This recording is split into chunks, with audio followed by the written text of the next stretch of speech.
Hi, everyone. Welcome to What the F is Going On in Latin America, Code Pink's weekly YouTube broadcast of hot news out of Latin America and the Caribbean. This week, I am proud to be in conversation with activist, academic, journalist, and my friend, Roberto Lovato, whose memoir, Unforgetting, a memoir of family, migration, gangs, and revolution in the Americas, was released on September 1. Welcome, Roberto. I'm so pleased to be in conversation with you today. Great to see you through this medium, Terry. So when I first approached you about doing this conversation, we talked about how we want to focus the conversation today, and there's so many angles and so many themes that you present in this book, and I just want to show the audience this is the new book. And you've done quite a few interviews prior to today, and you said, I want to talk about me as a US citizen, which of course you are. You were born in San Francisco to Salvadoran parents, and reading the book from that perspective as a US citizen was really, in a way, it was liberating for me too, some of the themes that you cover.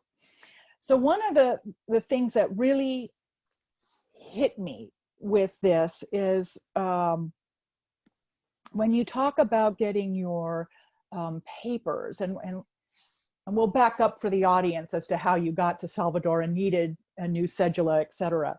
But you wanted your papers in Salvador to say Roberto versus Robert, which was on your US passport. And for me, when I read that, all this stereotypes and history of immigration to the US just started kind of pouring into my mind as to how when you come here, you're basically in subtle ways and in overt ways told to just forget where you came from, forget the history of your country, your culture, your language, whatever violence you fled, whatever economic, educational lack of opportunities you fled. You're here now, and we've become this kind of mixed, I wouldn't even call it a culture, when especially reading your book and when you talk about the richness of the Salvadoran culture. So that to me was a real, like, strong theme about just forgetting in general.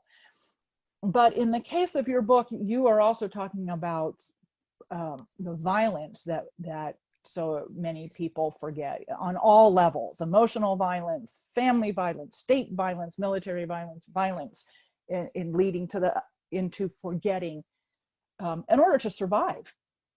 And that seems a lot of what you in this book is a very personal journey and a very personal unraveling for you, but tapping into some of the violence that occurred for your family, your father specifically. Yeah, you hit it on nail on the head. I wrote the book. I don't write with one singular purpose. I write with different motives. One of my major motives for writing Unforgetting was to simply get my story down on paper that I've witnessed over the last, especially 30 years of my life, with the relationship between El Salvador and the United States. It's obviously a personal story, and tells the story of family secrets.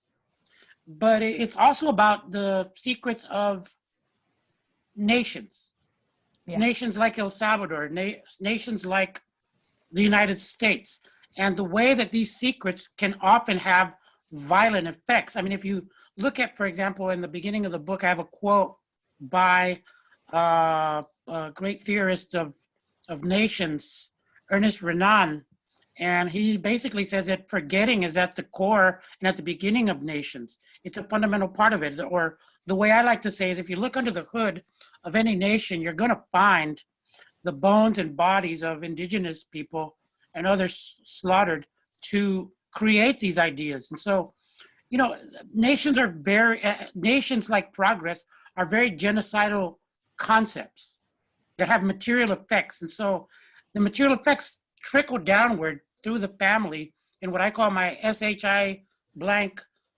theory of state and family violence. And so my mission in the book is to link my experience of family to my experience of the states of El Salvador and the United States and the violence between them.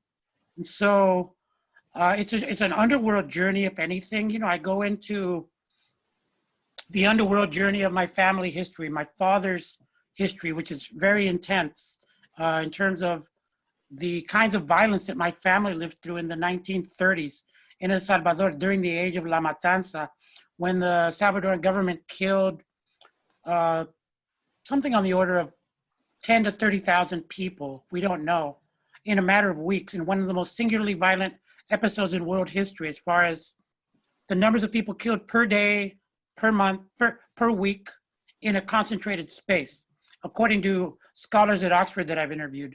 The book also is a way to look at the present violence of, say, the government and the gangs in El Salvador that are perpetrating extreme violence themselves, right? And I do mean government, because oftentimes in the gang equation, we leave out the government part and the counterinsurgency policing that was brought on by characters like those in my book, like a guy named Attorney General William Barr of the Bush administration. Who's back? Who's back with us? And talking about gangs again. He talked about gangs, and he deployed massive FBI resources to begin the quote unquote gang war that we now know in the United States in the 1990s after the LA riots. He's now back and with after Trump. Prop 187 here in California. Yeah. We were there. So let's talk a little bit about the history of these gangs, because this is something that is really lost now in the U.S. media and therefore in the U.S. narrative, that these gangs, particularly MS-13, were created in the United States and in Los Angeles by young people who had no families, who had come here either on their own or had lost family here, Salvadorans specifically, Central Americans in general, and already there was a Mexican gang in existence.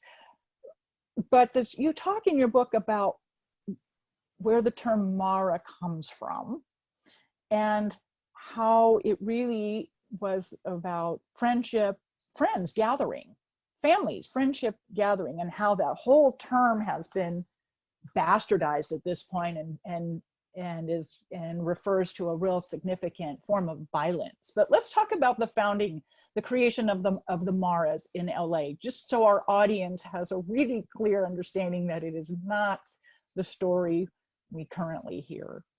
Yeah, as I document in the book, the word Maras, I didn't even know what it meant. I grew up with it. Like in the 70s in El Salvador. I was visiting El Salvador, my family there, and people would call themselves La Mara, which was basically group of friends hanging out on a corner playing soccer or playing chibolas or different games, hide and seek, and it was La Mara. And so I watched as that word suddenly was adopted by young men in Los Angeles Pico Union area, where I worked at an organization called CARES, what was then called the Central American Refugee Center in the early 90s. And we were serving the Salvadoran and Guatemalan communities, providing legal services, et cetera. And our clients had these kids who had these tattoos with MS, Mara. And we started kind of encountering these gang members who were coming together primarily at that time. Before that, like in the 80s, they came together to listen to hard rock music like Metallica, Ronnie James Dio, and other kind of music that they liked, and to protect. But they eventually found themselves having to protect themselves from larger, better structured gangs, like the Bloods, the Crips, and the Mexican Mafia.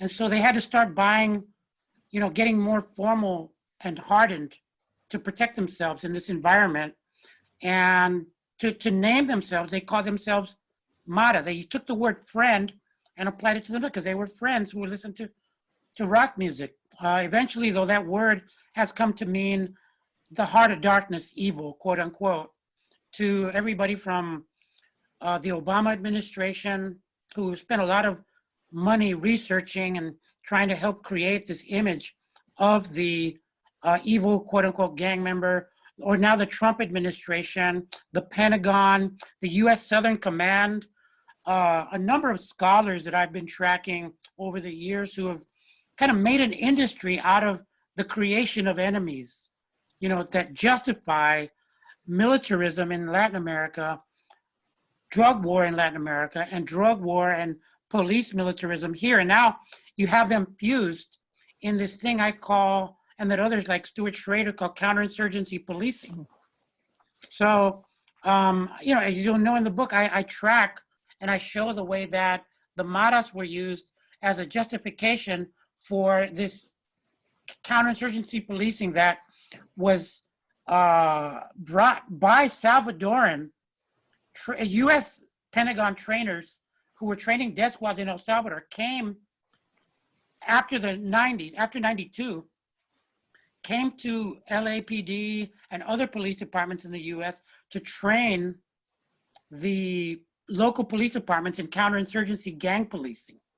So it's complex, this gang equation, but it often excludes the police part of the equation, and I put it back in. Yeah, it's a really important variable, and again, it's a very violent variable in this whole physical enforcement of a whole legal paradigm, and a whole national paradigm of who and what I would say the United States is. You know, when we first talked about having this conversation, I had thrown out, I'd like to talk about how those of us in the States are now seeing US foreign policy coming home and of influencing domestic policy.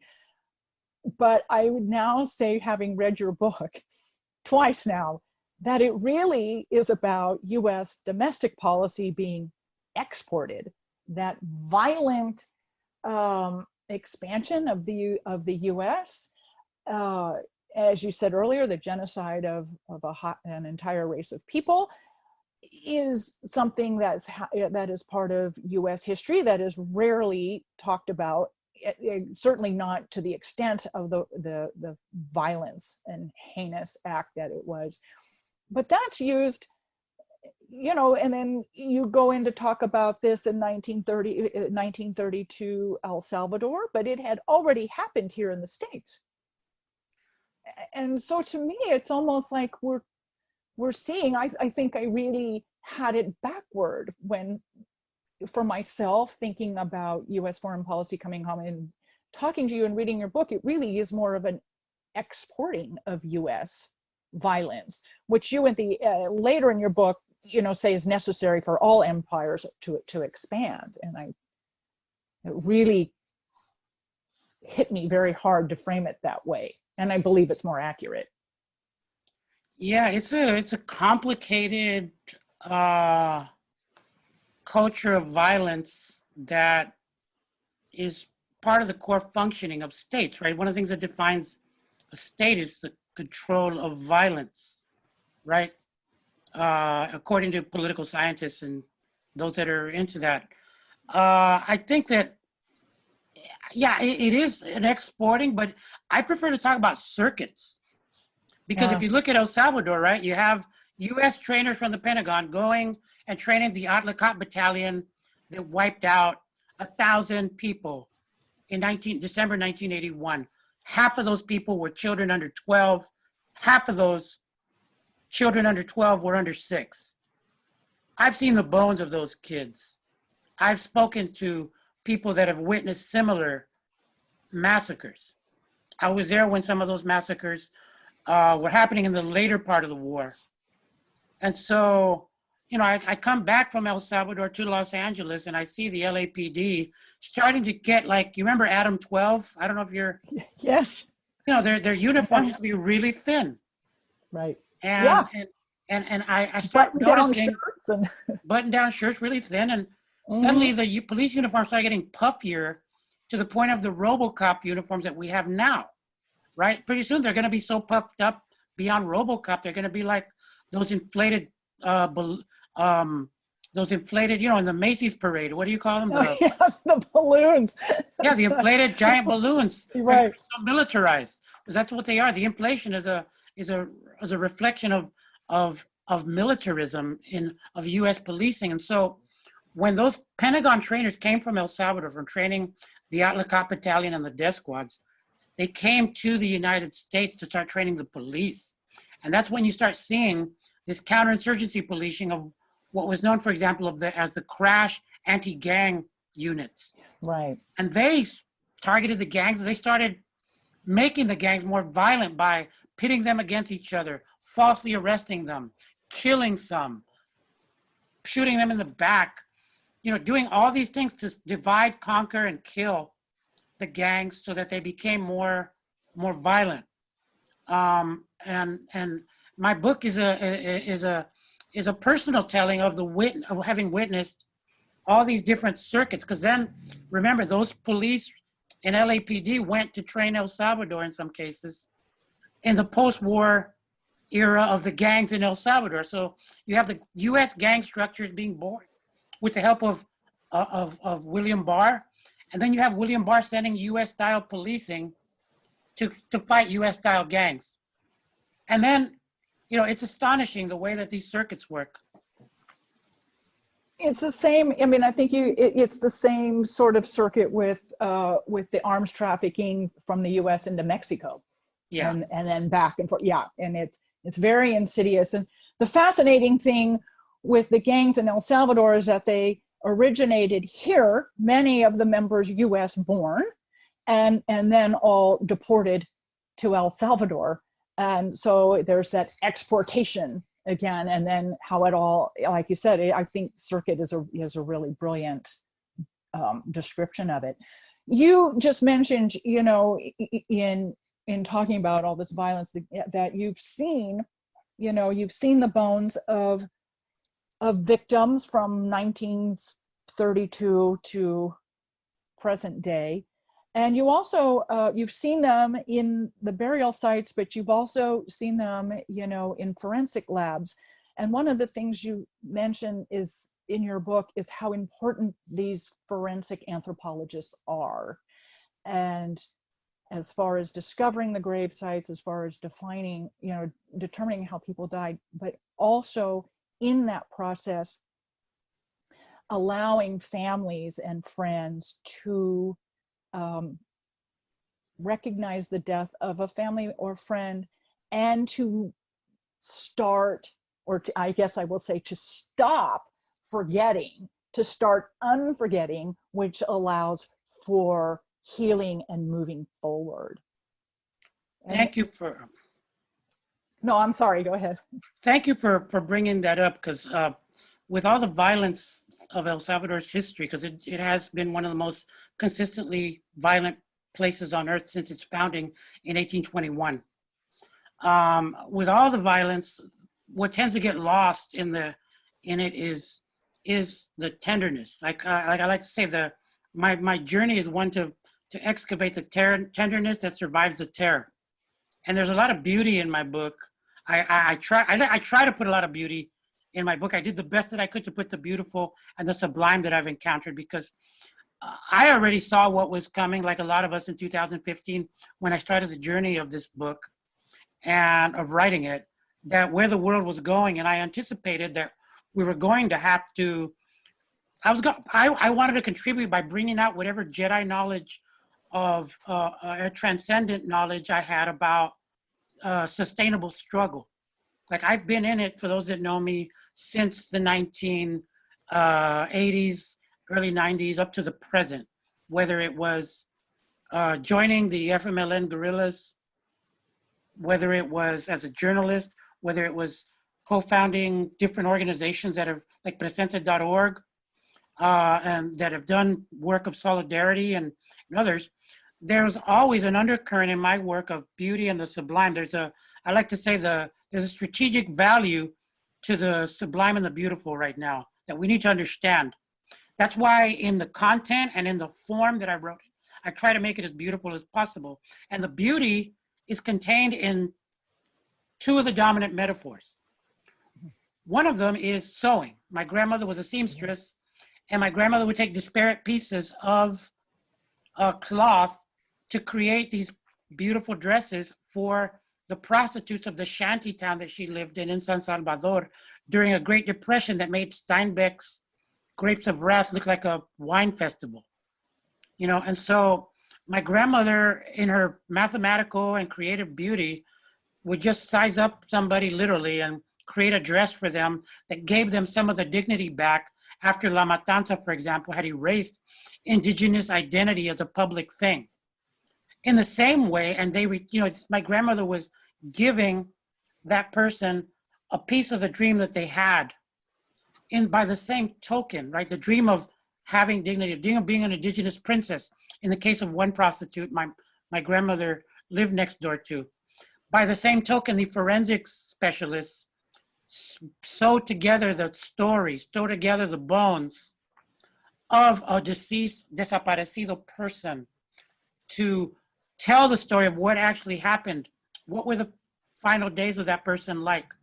To then give to the family, as I narrate, the story, the bones, and therefore the beginning of some closure and the beginning of some unforgetting that I think individuals and families and nations have to undertake right now if we're to fight the enormous crises we face. We have to have a political vision that doesn't just look forward, but that also looks backward in a clear way. And that's, I think, what the foundation for solidarity and revolutionary politics of the future are. So I'm thinking about a number of things simultaneously now with this comment. You know, understanding the past and coming to terms with it is so important on all levels moving forward. And yes, on a global scale, more important now than ever, particularly for young people. We older people really need to do the unforgetting to help them create a better planet for themselves. And I see that in so much of your personal story with your father, because you as a young man really struggled without your father, or because of your father's forgetting, quote unquote. Because of your father's forgetting, that did not allow you as a young man, his son, to really understand yourself, your family, your bicultural heritage. It made for a very confusing, frustrating, and at one point violent youth.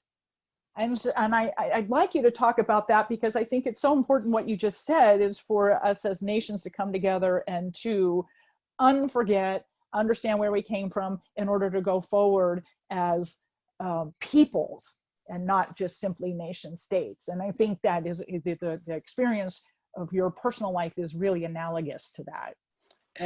That's kind of one of my points in my book, is to show the connection between the personal and the political. They really always are connected.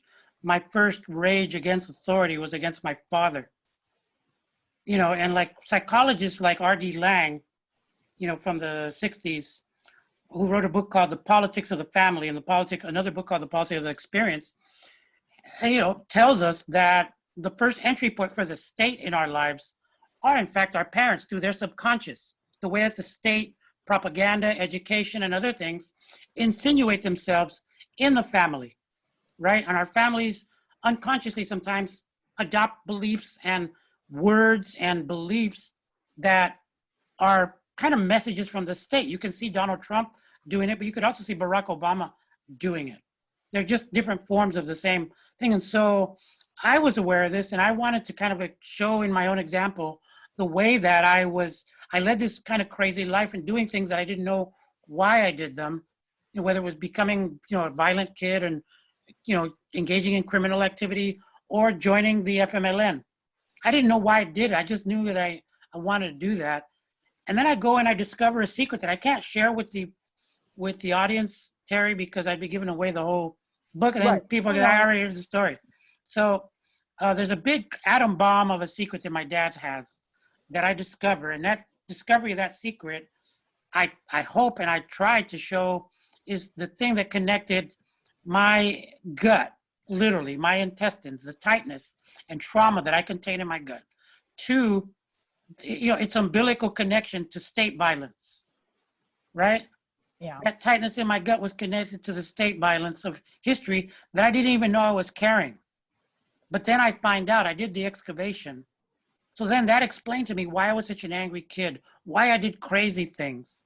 And it's been so liberating for me to write this book, because I now have an arc explaining, myself to myself, but also explaining my father. And it allows me to be more tender and loving towards my father, who I had a lot of anger towards, because I understand more deeply what it was to live in the Great Depression that made John Steinbeck's Great Depression look like a wine tasting, right? So, that's the healing is real in the writing. It's it's a fascinating read, and it is a multi-level analogy. And the thing that really came through for me, you mentioned that you were careful to be sure you talked about beauty, and I think in the Unforgetting we encounter our humanity, that the forgetting is kind of push to heal emotional scars, physical scars, so that we can survive. And everybody has different levels of forgetting for very different reasons, and the whole nation state forgetting is causing so much of the violence today, as you mentioned earlier. But that aspect of humanity that you keep bringing back into the book, the women you talk to, who I think one young student in LA who talks to you about the garden she was sequestered in, and climbing the trees and having this beautiful vista of the countryside, the fruit she was able to eat. And you just, those are very human sentiments and experiences among all the physical violence. Mm-hmm. And I think that those moments that you bring out are so important. And I love the sewing analogy, the creation out of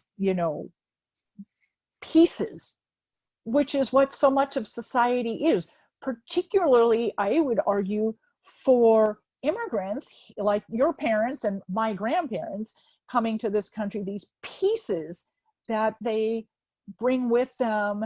And what do you do next? And your grandmother made beautiful dresses out of remnants.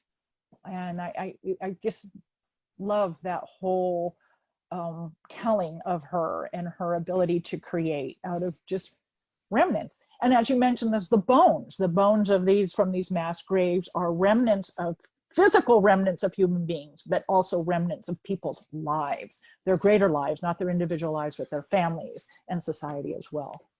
Thank you. That's what I was trying to do, and I hope to elicit that in the reader. There's a third layer that's kind of unspoken. I kind of hint at it at the end. That's what forensic scientists do, or what my grandmother did in terms of piecing things together, I try to do with words. And you can see it at the end of the book, where I'm at a table at La Boheme Coffee Shop here in San Francisco in the Mission District. And the table is my favorite table when I go there. People that know me here in the city know I'm in that corner when we're not in COVID-19, working on my computer on top of a table that is a converted sewing machine that still has underneath the table, it still has the gears and the treadle of the Singer sewing machine, the iron horse. And so when I'm typing there, I'm almost revisiting my grandmother, being on my grandmother's lap as she was kind of creating the conditions for our livelihood in San Francisco, coming from the desperate and just devastating history of El Salvador, coming here and sewing those those clothes together to make us sustainable. I'm trying to do the same thing with our words by taking the fragments of my life and the experiences I have, one of which I think is especially important to your audience, is the experience of solidarity, solidaridad. I was part of, the solidarity movement here in the United States. I was with Carecen, with the Comité de Refugiados, and I actually made a point to try to draw out the beauty of solidarity in it, because there is a beauty. And kind of connecting with something so far from us, and yet doing and committing a piece of our lives, like with people like my old friend Don White of Committee in Solidarity to People of El Salvador. Like this man gave up a large piece of his life before he died to the people of El Salvador. And I'll never forget him and others, or people that I met in El Salvador who were, guerrilleros and guerrilleras from Mexico, from Spain, from across the world. I mean, the way that say Hemingway or Orwell saw solidarity of the Lincoln Brigade in Spain, I saw the solidarity in El Salvador in the same way, as a heroic act. And so I try to do at least a little bit of justice to that beauty, the beauty of that his heroic act of joining a people's struggle across borders, which I think is fundamental and seriously lacking right now here in the United States in our concepts of politics, even on the left. Yeah, especially on the left, I would argue. Yeah. We've lost. Yeah, we've lost some of that. And if, it doesn't matter what race you are, whether you're white, black, Latinx, or whatever you call yourself, there's many people whose concept of politics is limited to the borders of the United States. And that's already basically an embrace of empire at a certain level.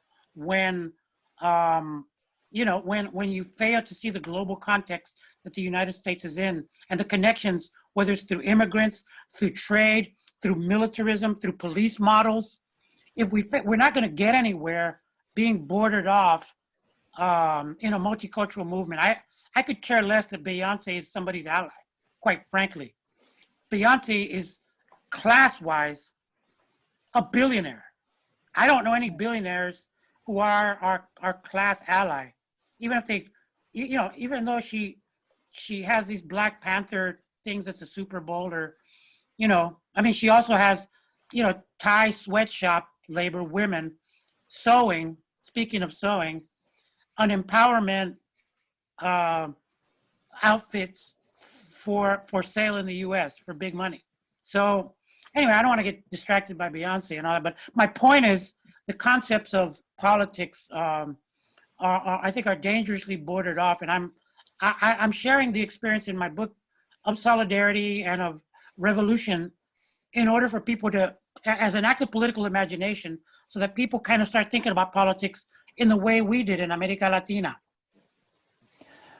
Well, I have to say, you mentioned solidarity, and my activism interest in Latin America really began when I was in sixth grade. My sixth grade teacher introduced me to Mesoamerica and pre-Columbian cultures. And at that time I was growing up in the Catholic Church under liberation theology, which you touch on in your book too, as well as evangelical religions.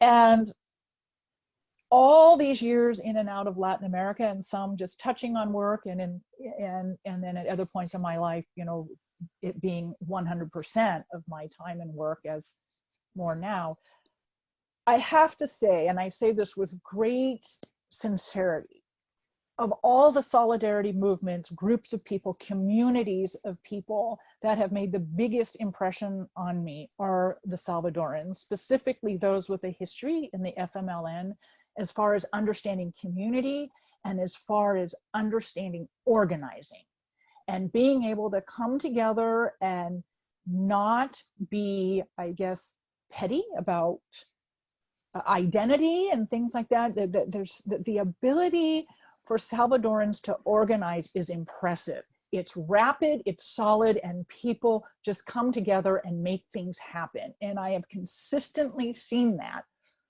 over the years. And you see it with other organizations as well and other groups of people, but with the Salvadoran community, it is consistent. and has been consistent for the last 30, 40 years. It's very impressive, and it's really something admirable. Yeah, I tried to get at a little bit of that political culture that you and I both partook of. And I mean, I don't put it in the book, but my theory about Salvadorans and politics and why, for example, 1 of every 3 people had adopted organized politics at the height of the war. You can read NACLA and see an article in 1989 about how there was a poll that said 1 of every 3 people was organized against the Salvadoran state and had adopted radicalized politics.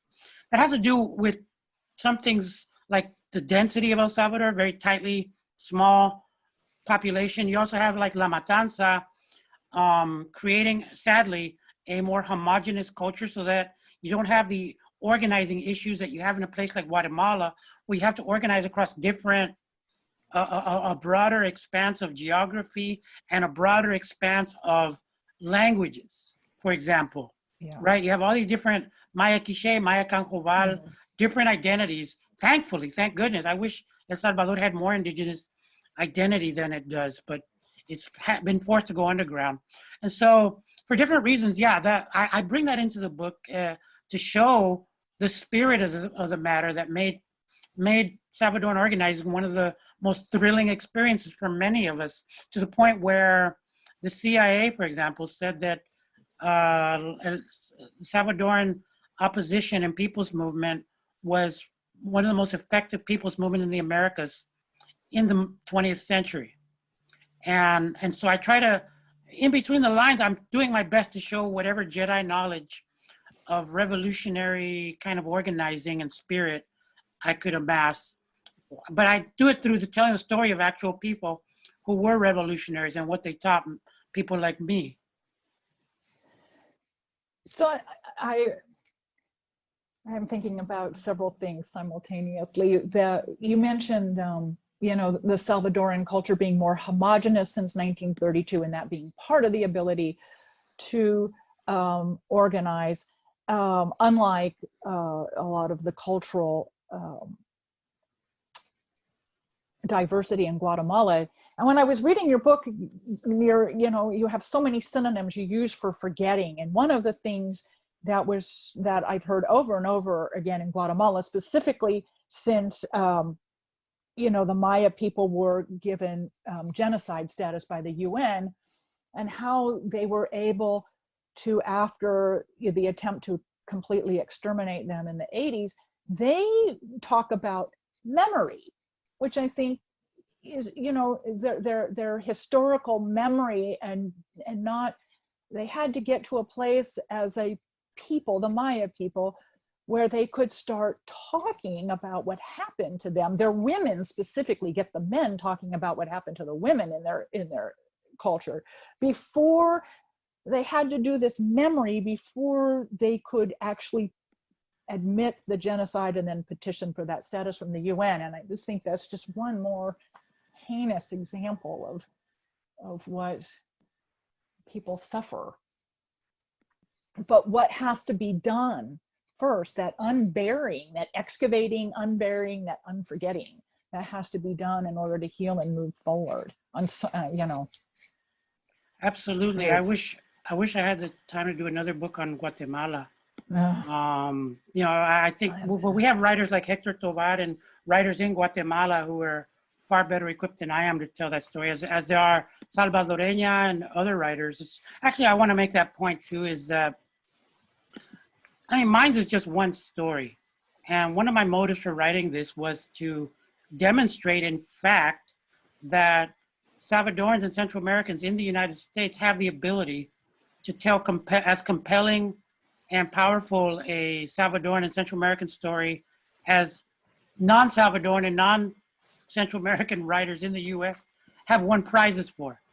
I'm not criticizing any of those writers, but the fact is,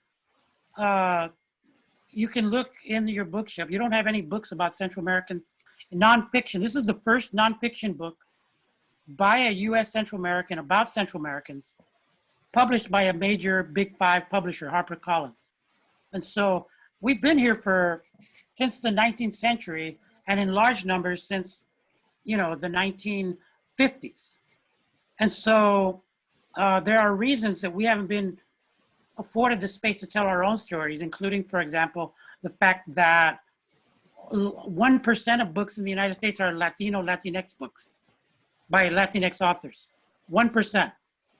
Wow. So, and we're within the margins, because you've got to remember the big groups in the Latinx space are Mexican, Chicano, Puerto Rican, and Dominican and Cuban, right? I mean, those are, in the literary sense, those are the ones that are recognized. And in the case of Mexicans, it's a colossal community that has no literary publication record in the US reflective of its numbers. And that's not the Mexican and Chicano's fault. That's the publishing industry fault, because most Mexicans are on this side of the Appalachians rather than on the other side in New York. So. See, I think, listening to you say this, I think that's all part of, of the US nation state, quote unquote, forgetting. A good part of the Western United States was part of Mexico and Spain at one point in time. And so and there's that whole violent history as to how those, Texas in particular, how it, became, part of the United States. And to not have more stories like yours, or migrants who not even born here, don't, to hear those stories as to what the heritage is, why people come. I think it's intentional. I have to say, it's part of the US nation state forgetting, so to speak. I don't think you can erase a community of 60 million people in film, in Sunday news shows, in the political narrative of the United States, and in literature and other cultural and media systems with such just totality without it having a degree of intentionality. And I think it's an intentionality of a country that doesn't feel it can move beyond a black-white narrative of itself. Many scholars of race and identity in the United States, look at what's known as the black-white binary, the conception that the United States is primarily just black and white. And so, you see this, and those of us who are neither black nor white, although Latino is black, right? Afro-Latinos are a large population, and they're not a part of the equation either. So, those of us outside of that equation kind of see this conception that's very obsolete and actually dangerous when you look, for example, at the numbers of people identified under this category of Latino, whatever, getting COVID-19. The children, among children, the largest group that's getting COVID-19 are Latino children.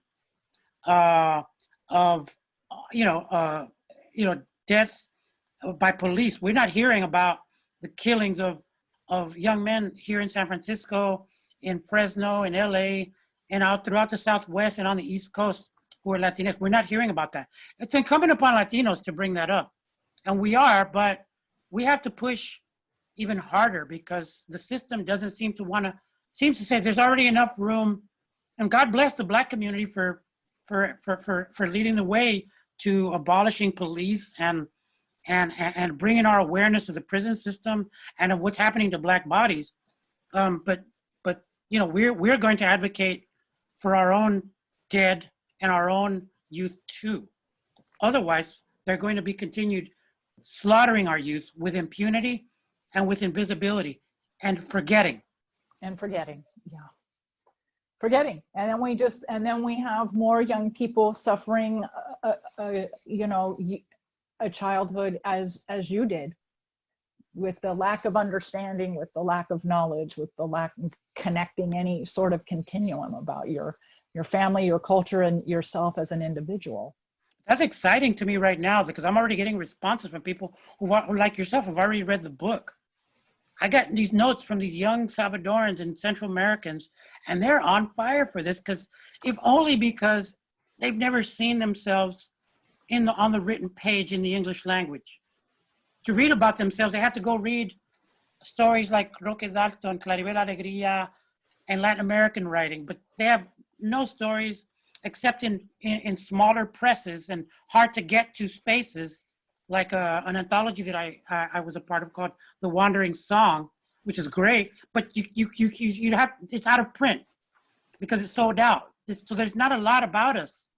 So when these kids are seeing a major publisher with publishing a book that's about us, and coming out of the United States, written by someone born here, about us here, yes, it's a seminal moment, and that's not even saying if the writing's any good.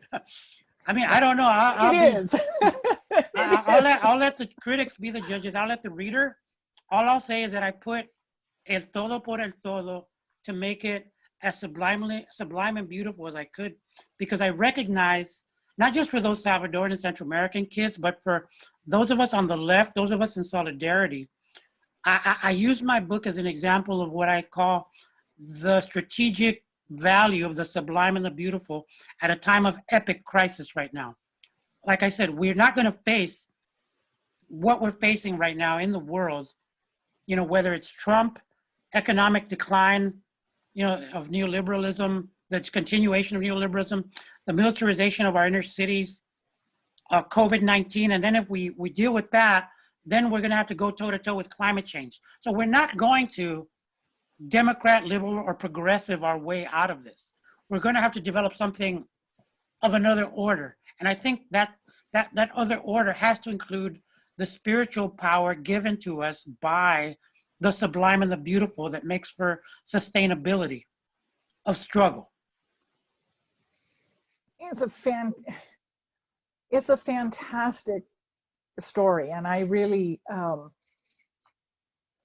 I'm so happy that you wrote this, and I think that the message for all of us is really that you share is really, really profound. I mean, that your story as the analogy for all of us to move forward is so important and so profound. And I know, Roberto, I promised you 20-30 minutes today, and we've been talking for almost an hour, and I'm so thankful for that. Is there anything, I want to show the audience your book again. Can you see? Yeah. And read it and buy it, read it, and read it more than once, and then share it. Is there anything that that we should add to our conversation this morning before I let you go? You know, I would just add a big thank you to you and Code Pink, Terry, for your work. I've known you all for many years, and you've been with it. And you know, you the way you erase the border between femininity, feminism, and politics, and global politics at that, has been a gift to us all. I want to commend you for that and thank you, and especially with the work with America Latina that Medea and others have held. I also want to say that I just hope people understand my book is at its core a very hopeful book. It just takes a very underworld, stark, dark journey that I took so that you didn't have to tell this story. But I do it with the intent to bring out the tenderness that survives the terror, the stuff that's we're going to need for sustainable struggle. And I guess a lot of folks are struggling right now to find their way in struggle and in just living. And I would ask people to read my book as it's my blueprint for how to survive an apocalyptic age. So, you know, there's goodness and there's beauty and there's success to be had despite it all. And I just encourage people to keep their heads up as we face whatever challenges are before us. Thank you so much. I'm so My thankful pleasure. for your time. I'm thankful for your work and for your friendship. And thank you for this lengthy conversation. I know you gave me so much more time than we had initially talked about. So I want to tell our audience that Roberto's conversation can also be heard Thursday on Code Pink Radio, broadcasting on WPFW, DC, WBAI, New York City, simulcasting on both stations, 8 a.m. Pacific, 11 a.m. Eastern, and then rebroadcasting again 7:30 p.m. Eastern. So thank you so much for this wonderful conversation. I'm going to reread your book now with yet more insight, and I'm so thankful for the political analogy that it offers, and it's so hopeful for young people, and it's marching orders for us older people. And I think that, you know, one of the things I'll just say real in closing, because you mentioned the underworld, and it makes me think of the responsibility of us older people, which indigenous cultures so understand, that older people are to leave the world better for the upcoming generations. And you talked about going into the underworld, into the dark space, but also you tell an indigenous story about that, and how the bones of the people in the soil are the fertilizer for the life above, so to speak. Yeah. And I think that's a wonderful story, and I think that's what we all need to be now, the fertilizer for the future. So thank you so much, Roberto. Always wonderful to see you and speak with you. My pleasure, Terry. Thank you. Thank you. Bye-bye. Bye-bye.